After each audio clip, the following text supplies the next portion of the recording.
We are worship leaders not only when we're on stage, but we're worship leaders even after we're off stage.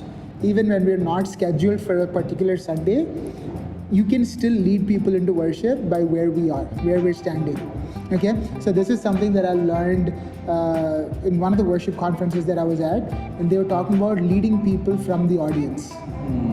Okay, and how you do that is basically whenever you put a set list, right?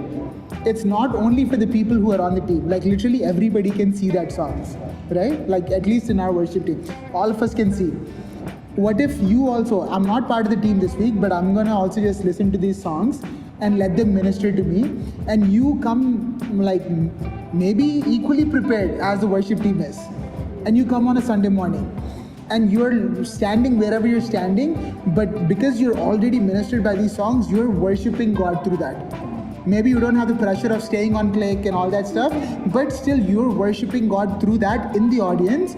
You know what that's gonna do? That gives somebody else who's sitting there permission. Because many times whoever's sitting here thinks, oh, this raising hands, this worshiping, that's for people on stage. Like when they don't see anybody else here doing it, like, okay, maybe I don't also have to do this. But you as a worship leader, you're giving them permission by not even saying anything. Because many times, I don't know if you've been, but many times I've been in places where I'm like, can I lift my hands here? Can I sing out loud? Can I like move around here? Like, I don't know. But when there are some places that I go to, everybody is just like free and worshiping. I'm like, oh, if everybody is doing it, then I can also do it.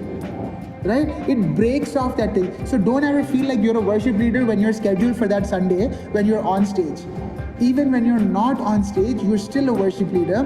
You're still part of this. You still can take up. I'm not saying nobody's like giving you that responsibility, but you can take up that responsibility. I'm going to lead my row into worship this week. I'm going to be that example. I'm going to give permission to the people around me that they can worship even though they're not on stage.